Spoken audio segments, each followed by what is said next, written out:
Okey, di sini saya nak ajar, okey, macam mana kamu nak hold ya. Okey, macam contohlah koin ILV ni 57%. So kita nak hold, jadi kita nak hold supaya tidak kena MC. Okey, kadang-kadang market ni dia boleh take semula ya, maksudnya dia boleh naik semula. Okey, kamu klik ILV dekat sini, kemudian kamu lihat dekat chatnya ni. Okey, biasa market, okey, kalau kamu lihat dia tengah turun. Okey, market ni kadang-kadang dia boleh naik tinggi ya. Okey, macam BTC. Okey, kalau kita lihat di sini. Okey, ini chat BTC. So sekarang ni kita tengah untung lah, tapi kita nak hold. Maksudnya kita target dia jatuh lagi. Jadi kita nak hold. Okey, kadang-kadang market ni dia akan naik semula. Okey, sama ada dia naik tertinggi lagi daripada 20.800. Mungkin BTC ni dia boleh naik dalam 21.000 ataupun 22.000. Jadi untuk mengelakkan MC, okey, macam sekarang kita nak hold untuk dia junam lah ya. Dia terus junam di bawah. Okey, dekat sini kita punya target. Sekarang dia akan junam. Tetapi kalau contoh kita sibuk buat kerja, okey, kalau kita tidak mau kena MC, jadi kita kena set stop lossnya. Okey, ini contoh ya. Okey, kamu klik trade semula dekat sini. Okey, kita lihat tadi koin ILV ya. ILV, okey, dekat sini kita dah untung sebanyak 60%. Kadang-kadang market dia back semula, dia akan naik semula. So kita boleh jadi MC ya. So cara untuk mengelakkan kita MC di sini, okey, kadang-kadang market dia terus naik, kita boleh makan untung dekat sini, kita kena set awal lah.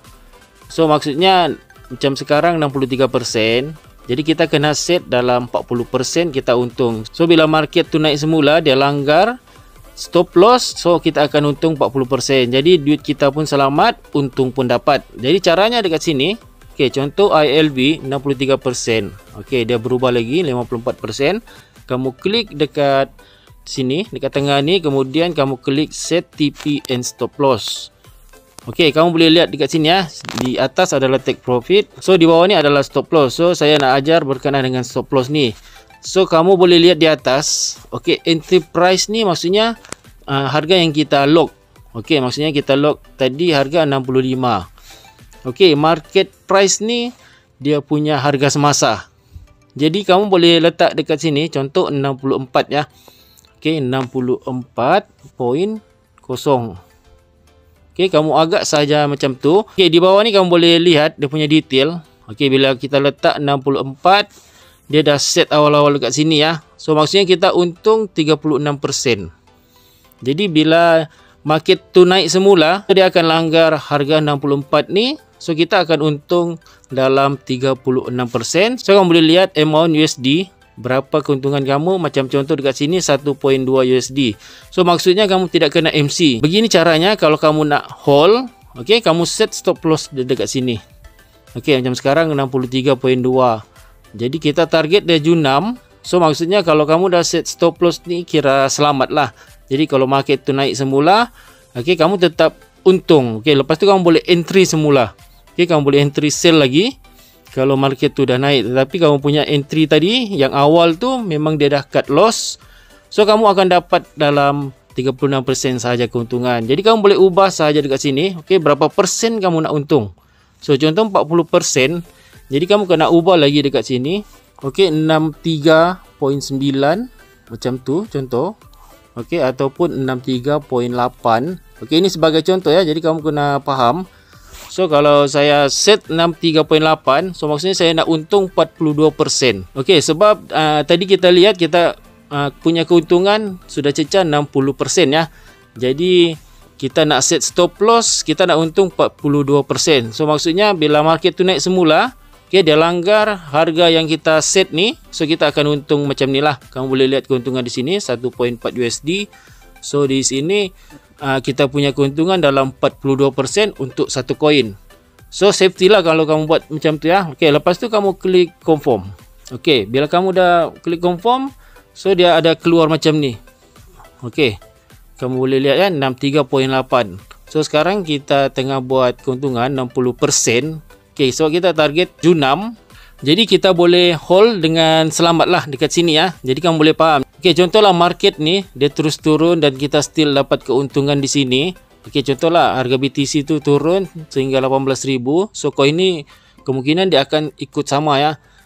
Okey, kamu boleh ubah lagi kau punya stop loss dekat sini. Okey, sebagai contoh lah, kamu dah capai kalau di sini admin bagi contoh, kamu dah capai 253%.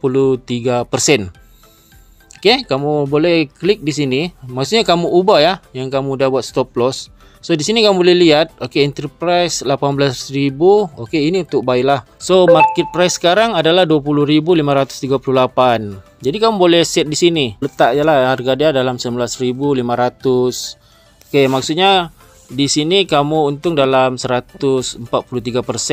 Okey, bersama dengan 3.9 dolar. So bila harga ni dia dah jatuh, dia junam. Okey, sebab ini adalah entry buy ya. Jadi kalau dia junam, dia langgar harga yang kita set ni. So maksudnya keuntungan kita dekat sinilah. Okey, macam sekarang kita target BTC ni dia junam ya. Jadi macam sekarang kita dah buat profit, macam contoh ADA ni. Okey, dia dah cecah 128. Jadi kita nak selamatkan ni supaya tidak MC dan still untung. Lepas tu kamu set dekat sini. Okey, kamu lihatlah dia punya harga dekat sini ya. Yang kamu entry tu berapa harga. Lepas tu market price ni harga semasa. Okey, kamu boleh set dekat sini. Okey, kalau dia naik semula, okey, kita boleh set lah di sini ya. 0.40. Okey, macam contoh kita nak untung dalam 138%. Jadi bila market ni naik semula, dia langgar harga yang kita dah set dekat sini. So maksudnya kita untung dalam 138% bersama dengan 7 dolar. So ini kalau nak mengelakkan kita kena MC ya. Tapi kita nak hold. Okey, jadi kita boleh buatlah kita punya stop loss. So kamu boleh faham ya. Okey.